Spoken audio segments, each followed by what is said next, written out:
이로써 내 믿음의 교제가 우리 가운데 있는 선을 알게 하고 그리스도께 미치도록 역사하느니라.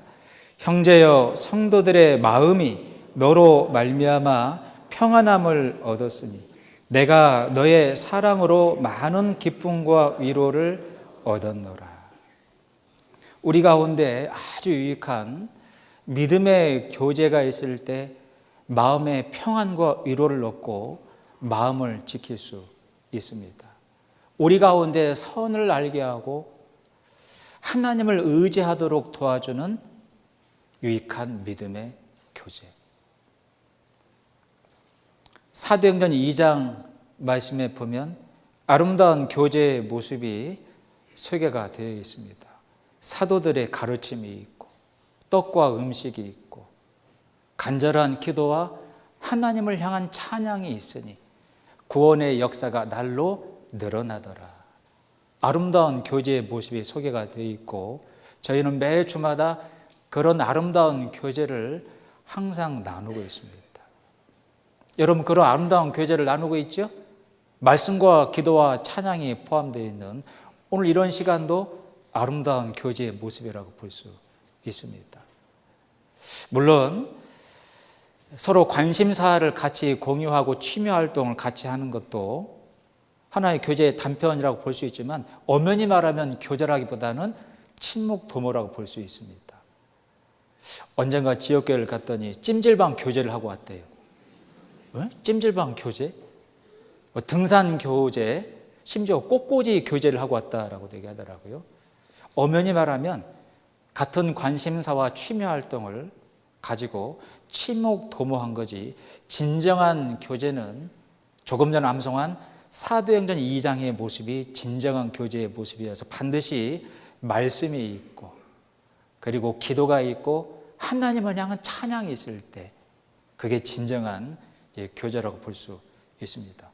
같이 운동만 하고 꽃꽂이만 하고 찜질방에서 땀만 빼고 나온다면 그건 친교의 시간이라고 부르는 게 더 합당할 겁니다. 진정한 교제, 유익한 교제는 믿음의 교제입니다. 그 교제를 통해서 우리 가운데 계시는 하나님을 더 알게 되고 하나님을 바라보게 되고 하나님을 더 의지하며 신뢰하게 될 때 이 말씀에 그 수신자 빌레몬 형제는 정말로 유익한 그리스도인이었던 것 같습니다. 이 빌레몬 형제를 만나 교제를 나누면 믿음의 교제를 나누게 되고 이 빌레몬 형제와 교제를 나누면 우리 가운데 계시는 하나님을 더 알아가게 되고 하나님을 보게 된다는 겁니다. 마음이 참으로 많은 위로와 평안을 얻게 된다는 거죠. 그리고 새 힘을 얻게 된다는 겁니다. 하나님을 의지하고 앙망하는 자는 독수리가 날개치고 올라감 같이 새 힘을 얻으리니. 이 구원받은 형제 자매들이 서로 유익한 믿음의 교제를 해줄 때 마음의 위로 평안을 얻고 새 힘을 얻을 수 있구나 라는 걸 알 수 있습니다. 여러분, 신앙생활을 하다 보면 가까이 있는 형제 자매를 통해서도 가끔 인생의 화살들을 맞을 때가 있습니다. 왜 사무엘하 7장 14절 말씀 보면 사람 막대기와 인생 채찍을 두셨다 말씀했고, 베드로 성경 말씀 보면 부딪힐 만한 돌에 부딪히게 하신다라고도 말씀을 하셔서 어떤 말로 어떤 태도 행동으로 내 마음이 아프고 불편한 그런 인생의 화살들을 맞을 때가 있고 가까이 있는 형제 자매를 통해서도 그런 화살을 맞을 때가 있으며 그럴 때 정말 힘들고 아프고 괴롭습니다. 이럴 때 어떻게 해야 될까요? 이럴 때 보통 본능적인 마음은 누가 쏜 거야? 화살을 쏜 사람을 주목하고 감정을 계속 갖기 시작하고 어떻게 형제가 어떻게 자매가 나한테 그런 말을 그런 행동을 근데요 정말 말씀을 쭉 읽고 하나님의 마음을 말씀을 통해 알아가다 보면 그럴 수도 있다는 것을 알 수 있습니다. 부딪힐 만한 돌을 부딪히게 하실 때가 있습니다. 이 몸된 교회는 복음과 말씀을 전해서 생명이 탄생되게 하는 곳이기도 하지만, 이 몸된 교회는 구원받는 성도들이 하나님에게 영광받기에 합당한 자녀로 성장시키는 곳이기도 합니다. 단단한 믿음은, 견고한 신앙은 저절로 그냥 갑자기 생기는 게 아닙니다. 만들어지는 거죠. 부딪히고 빠지고 서로 긁히고, 그런 가운데 자기도 깨어지고 부서지며 하나님의 뜻과 말씀만이 내 안에 꽉 차게 될 때 하나님에게 영광받기에 합당한 자로 다듬어져 가고 있다라는 걸 알 수 있어서, 예수 그리스도의 형상으로, 그분의 인품과 성품으로 다듬어져 갑니다. 왜 갈라디아 성경 4장 19절에 사도 바울은 복음만 전한 게 아니고 복음 전에 구원받으면 그 속에, 구원받는 자녀 속에 예수 그리스도의 형상이 이루기까지 내가 또 해산의 수고를 한다 그랬죠. 왜 그런 노력 수고를 한 겁니까? 천국 가는 것만이 목적이 아니니까요.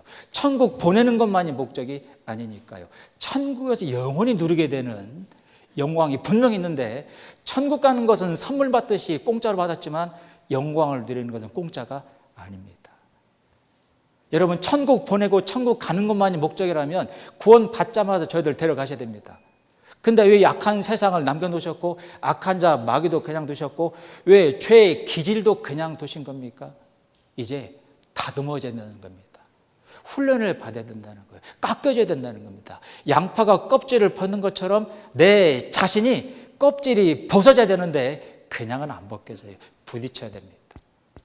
그래서요, 어떨 때는 부딪힐 만한 돌에 부딪히게 하신다. 악한 자도 때에 맞게 쓰시려 그냥 두셨다. 그래서요, 어떻게 형제가, 어떻게 자매가 그런 말을, 행동을. 근데 성경 읽다 보면, 하나님의 마음을 들다 보면 그럴 수도 있구나. 하나님의 허락 가운데 있는 일이구나. 그때 중요한 것은, 인생의 화살을 맞았을 때 중요한 것은 누가 쏜 거야? 죄송합니다. 어떤 놈이 쏜 거야? 사람을 주목하고 바라볼 것이 아니고 하나님께 먼저 찾아가 하나님의 말씀으로 치료부터 받아야 됩니다. 그때 중요한 게 함께 생활하고 있는 믿음의 동역자들의 유익한 믿음의 교제입니다. 정말 어떨 때는 위에 주는 척 찾아와서 그 형제 자매를 판단하고 이간질을 놓는 형제 자매도 가끔은 있어서 사람을 주목하게 하고 그 사람을 계속 감정적으로 바라보게 만드는 교제는 믿음의 교제예요? 판단의 교제입니까? 잘못된 판단의 교제입니다. 성경은 그렇게 말씀하고 있지 않습니다. 애매하게 고난을 받아도 하나님을 생각함으로 슬픔을 참으면 그게 아름답고 신앙이다 그랬습니다. 그 말씀은 애매하게 고난을 받는 인생의 화살을 맞는 일이 있다라는 것 전제를 하신 겁니다. 그걸 하나님은 지켜보셔요. 그리고 극복하기를 원하십니다. 그 시험을 잘 참고 견디고 이기기를 원하셔서 야고보 성경 1장 말씀에 보면, 시험을 참는 자는, 시험을 이기고 극복하는 자는 복이 있나니 준비된 생명의 면류관을 그가 받게 되리라.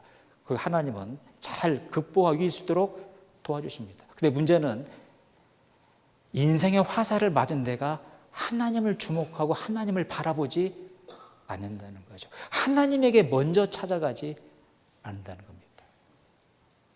여러분, 성경에 사울 왕과 다윗 그 이야기가 상당히 많은 분량으로 서로 대비가 되어 있습니다. 사무엘상 18장 말씀에 보면 사울은 끊임없이 사람 다윗을 주목하고 있다는 걸 볼 수 있어요. 다윗이 전쟁 가운데 승리하고 돌아올 때 맞이하는 여인들이 노래를 불렀습니다. 사울의 죽인 자는 천천히요, 다윗의 죽인 자는 만만이로다. 그 노래가 거슬렸어요. 백성들이 공을 나보다 내 장군 다윗에게 더 돌리네. 나에게는 천을 돌리고 다윗에게 만을 돌리니 훗날 다윗이 얻을 것은 내 나라가 아니겠느냐? 내 나라를 빼앗지 않겠느냐? 이 다윗을 죽이지 않으면 내 나라가 유지가 안 되고 내 아들이 왕이 될 수 없겠구나. 그건 마귀가 주는 생각이에요? 하나님 주신 생각입니까? 그리고 사람을 주목했습니다. 여러분, 정상적인 생각이라면 자기 밑에 있는 장군이 영광을 받으면 자기도 영광을 받는 거 아니에요? 근데 사울은 하나님을 주목하지 않고 사람을 계속 주목해요. 다윗을 주목합니다. 다윗을 제거하지 않으면 내 나라가 설 수 없겠구나. 그리고 10년 동안 다윗을 죽이는데 허송세월을 보냅니다. 근데 반대로 다윗은요, 가장 많이 사람 막대기 인생 채찍으로 맞은 사람이, 여러분 성경 보면 다윗만한 사람이 없습니다.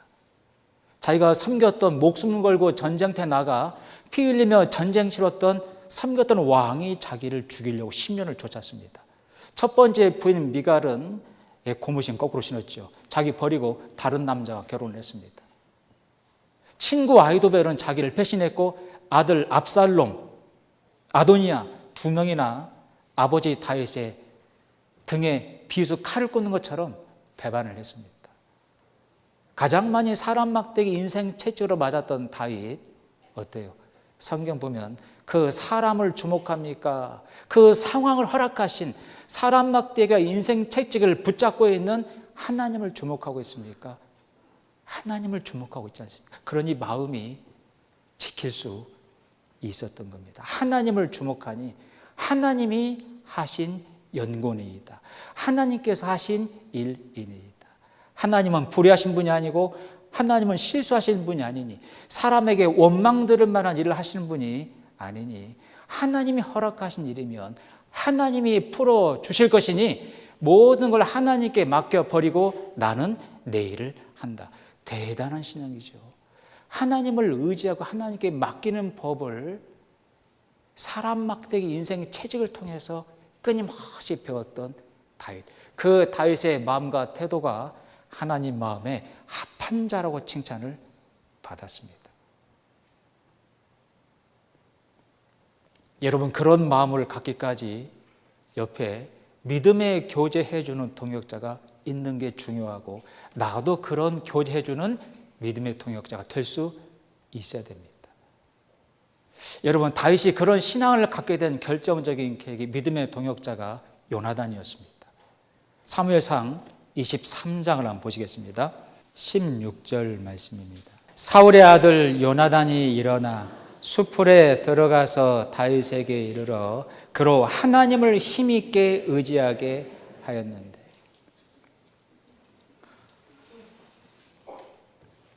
다윗은 요나단의 아버지 사울 왕에게서 10년 동안 쫓겨 다니고 있는 도망자 신세입니다. 앞에는 20장 성경 말씀 보면 친구된 요나단이 아버지 사울을 찾아가는 장면이 기록되어 있고 확인을 해요. 정말 아버지 사울 마음속에 다윗을 죽이려고 하는 마음이 있다는 사실을 확인하고 굉장히 슬퍼합니다. 그리고 참 많은 생각을 했겠죠. 그 자리에서 요나단이 다윗을 변호했다가 아버지 사울이 단창을 집어서 자기 아들한테 던져버립니다. 네가 다윗을 죽이지 제거하지 않으면 네가 왕이 될 수 없다는 거죠.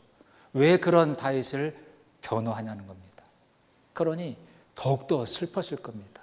아버지 사울의 마음이 하나님과 완전히 등지고 있으니까요.